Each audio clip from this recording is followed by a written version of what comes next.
Fala pessoal, tudo bem com vocês? Vamos falar do Cruzeiro porque Fernando Diniz foi demitido e Renato Gaúcho é o plano A. Estão negociando, inclusive, eu vou te dar detalhes nesse vídeo. Chega mais, eu sou o Chico Garcia, inscreva-se no canal e vamos juntos.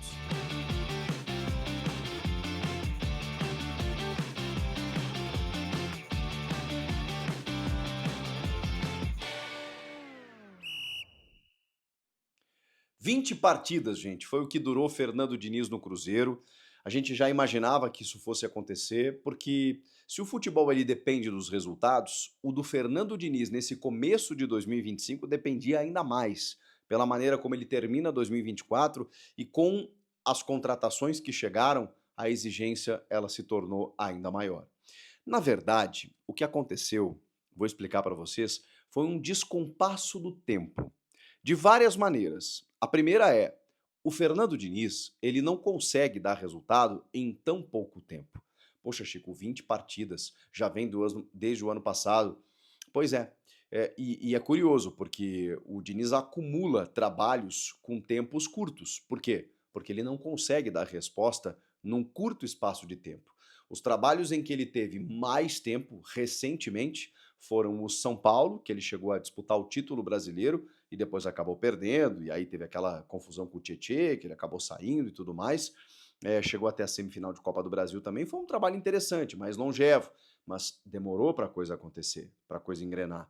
E no Fluminense, onde ele teve uma primeira passagem curta, na segunda a coisa demorou um pouco mais, mas ele também foi campeão carioca, deu um fôlego para ele se manteve, aí ele conseguiu encaixar um jeito de jogar no Fluminense com as características que ele tinha à disposição que realmente encantaram. Era um Fluminense que plasticamente dava resultado, plasticamente era gostoso ver o Fluminense jogar, e ainda assim culmina com um título histórico, que é o da Libertadores inédita do Fluminense em 2023. Então, assim, tudo convergiu naquele momento. Né? Você deu tempo para o Diniz, ele encontrou as peças necessárias, potencializou alguns jogadores, conseguiu criar uma comunidade ali, uma coesão dos caras que jogavam por ele, e o jeito de jogar do Diniz e o jeito de jogar do Fluminense naquele momento, eles casaram, né? E assim, não é sempre que isso acontece, mas para isso acontecer, demanda tempo. Tempo que o Cruzeiro não tinha. Pelo ano passado, pela maneira como as coisas terminam o ano e pelas contratações feitas. Quando você contrata o nível de jogadores que o Cruzeiro contratou, a sua exigência ela sobe muito. Então, se o Diniz não tinha todos esses reforços no ano passado, a gente sabia que a partir do momento em que eles chegassem, ok, você está dando armas melhores para que o Diniz monte um time competitivo. E às vezes essa é a confusão que as pessoas fazem. Poxa vida, vamos contratar, vamos montar um elenco forte. Para isso virar um time, depende de muito trabalho. E o Diniz precisaria de tempo para isso, tempo que o Cruzeiro não tem. Então o que aconteceu? Os resultados não vieram, ele não conseguiu implementar o seu estilo a tempo e pela exigência ele acabou caindo. E aí, qual foi o outro descompasso do tempo? Quando o Pedro Lourenço, investidor do Cruzeiro, começa a fazer contratações ainda no ano passado e entende, ele, Pedro Lourenço, que o Fernando Seabra, que lá estava, não era o técnico capaz de dar um salto maior com aquele Cruzeiro, o Fernando Seabra já estava sendo fritado há muito tempo, até que não deu mais para segurar. Naquele momento, o Cruzeiro procurou Renato Gaúcho, ainda no Grêmio. O Renato não cogitou sair do Grêmio antes do fim da temporada, por toda a relação que ele tem com o Grêmio, por mais desgaste que ele tivesse. Ele tinha propostas, já tinha recebido uma sondagem do Corinthians, ele resolveu permanecer, porque o Alberto Guerra, o presidente do Grêmio, não tiraria o Renato antes do final do ano. Então ele iria, e o Grêmio estava disputando ainda quase ser rebaixado, aquela coisa toda, o Renato não sairia naquele momento. Mas o Cruzeiro queria o Renato. Eu noticiei, o Alexandre Matos negou, é do jogo, mas eu tenho informação fidedigna para vocês de que Renato foi procurado, e o próprio Renato revelou depois de que ele tinha sido procurado. Pois bem, o Cruzeiro foi procurado, as notícias nela elas foram negadas, o Seabra foi mantido, até chegou um momento que não deu para segurar. Porque a ideia deles era ter Renato para 2025, não era nem para ter Renato em 2024. Só que no momento em que o Seabra começou a ser fritado, fritado, fritado, o Cruzeiro queria o Renato imediatamente, e não tinha como.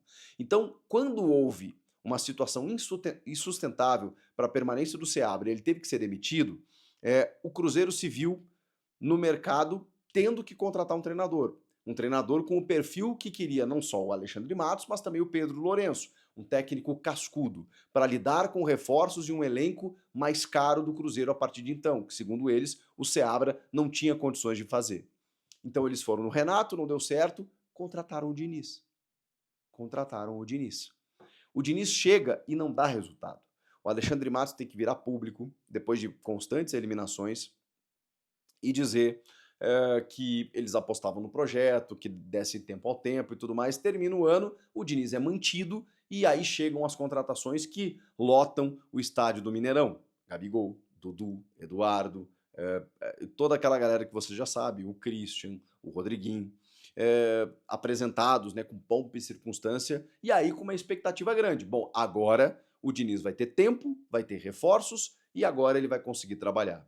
Pois bem, nos primeiros resultados fracassados da temporada, ele já não resistiu. Algo que a gente já imaginava. E agora, nesse momento, o que o Cruzeiro faz? Se volta justamente para Renato Gaúcho. Agora é mais fácil. O Cruzeiro está começando um trabalho, o Renato está livre no mercado, então é só negociar. Mas esse só negociar, ele tem um oceano de distância. Porque o Renato é um cara que se valorizou muito, mesmo que o último ano dele no Grêmio não tenha sido bom.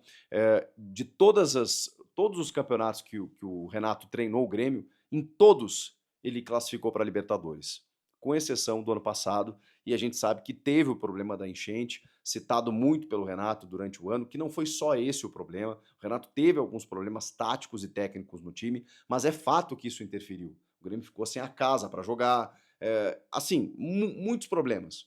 Então, é difícil dissociar isso. Poxa, o Renato classifica o Grêmio em todos os campeonatos para Libertadores, no único que ele não classifica, você tem um ingrediente poderoso, que é essa ausência do Grêmio na arena, que é a enchente que ferrou toda uma logística dos clubes gaúchos. Inegável, inegável a gente associar uma coisa à outra. Então, assim, o Renato tem um estofo, além de ter grandes títulos, tem um jeito de lidar com um grupo de vestiários que tende a ser mais cascudo e mais difícil. Vocês acham que é fácil lidar com Dudu, Gabigol, Matheus Pereira? O Renato seria mestre nisso. Até porque o Gabigol ama o Dudu, ama o Renato. Pelo momento que eles trabalharam no Flamengo, eles têm uma relação muito boa. E é a principal estrela do Cruzeiro hoje. O Dudu, que se deu bem com o Felipão no Grêmio, se daria bem com o Renato também. São paizões, né? O Renato tem esse negócio de abraçar o grupo e ele, obviamente, nesse empirismo, nessa questão mais de gestão de grupo, o Renato seria fantástico para o Cruzeiro. Sobre questões táticas e técnicas, bom, o Renato não é esse indigente tático que muita gente prega. Que ele precisa melhorar muitas coisas, isso é inegável. Agora, me parece um cara com experiência de sobra no futebol, uma certa identificação com o Cruzeiro, jogou lá e foi muito bem, né? Fez 18 gols em 18 jogos, conquistou 2 títulos, mesmo que numa passagem curta, ela foi marcante pelo Cruzeiro. E é um mercado que ele nunca se aventurou como treinador. O Renato já treinou o Bahia, o Atlético Paranaense, em algumas aventuras, mas fez a sua história como técnico no Grêmio. Foi campeão no Fluminense também na Copa do Brasil e vice-campeão da Libertadores. Ou seja, Rio de Janeiro, treinou o Vasco também, Rio de Janeiro, Rio Grande do Sul, depois algumas incursões, né, por Paraná e Bahia, mas num grande clube de Minas seria uma grande retomada para o Renato, que saiu um pouco chamuscado depois da temporada passada. A questão é, o Renato, apesar de tudo, se valorizou. Ganhava R$ 1,5 milhão, ele e sua comissão, no Grêmio até o ano passado. Ele tem um período no Grêmio de 2016 a 2020, 5 temporadas, ele sai, retorna em 22, final de 22, no final da Série B, acessa, né, o Grêmio para a Série A em 2023, chega o Luizito Soares, ele é vice-campeão brasileiro em 23, e aí 24, num ano completamente turbulento, por conta da enchente, por conta de várias situações, e aí ele não consegue performar tão bem. Mas é um cara que se valorizou, e por conta dessas renovações, ganhava esse alto salário. Ele pediu alto para treinar o Santos, não houve acerto financeiro. O Vasco, da mesma maneira. O Vasco ele chegou a sentar, negociar e quase fechar, mas não houve o acerto financeiro. Ele agradeceu publicamente as diretorias de Santos e Vasco e resolveu ficar em casa. Porque essa era a ideia do Renato. O Renato não queria sair de casa. O Renato termina o ano de 24 e queria descansar, jogar um futevôlei, relaxar, sair um pouco do futebol. Ele estava muito estressado. As entrevistas dele, que em vários momentos foram bem-humoradas, foram divertidas, foram irônicas no bom sentido, elas estavam chatas, agressivas, estavam num tom completamente fora. Então o Renato precisava de um tempo. E ele imaginava que esse tempo fosse ser maior. Pois bem, em janeiro já tem um grande clube da cidade buscando a contratação do Renato. Então, assim, a questão financeira está pegando de novo. O Renato está pedindo mais do que ele ganhava no Grêmio. Cerca de 2 milhões de reais. O Cruzeiro está com bala, está com dinheiro, contratou. Tem o Pedrinho, que, enfim, tem dinheiro de sobra. Tem o Alexandre Matos, que sabe negociar. E o Cruzeiro, mesmo assim, não vai ficar, né, esperando pelo Renato a vida inteira. Está esperando uma resposta para ele até essa terça-feira. Mas o Renato quer. A diferença é essa. Diferentemente de Santos e Vasco, naquele momento, o Renato, nesse momento, quando chega a proposta do Cruzeiro e ele entende como um projeto legal, ele quer. Ele gostaria de trabalhar com o Matos, gostaria de trabalhar com o Gabigol no Cruzeiro. Tudo está favorecendo, mas ao mesmo tempo ele pediu muito. Talvez pediu muito para dar uma negociada. Vamos ver. Cabe ao Cruzeiro agora, a bola está com o Cruzeiro. O Renato já foi procurado, já deu seu valor e agora é o Cruzeiro que tem que optar. Vale a pena pagar isso pelo Renato ou não? Eu pergunto para você. O Renato Gaúcho ainda tem esse cartaz, essa moral? O Diniz tinha que ser mandado embora mesmo? Comenta aqui, inscreva-se no canal. Eu volto na próxima ou a qualquer momento com mais novidades sobre essa situação do Cruzeiro. Valeu, até a próxima. Tchau!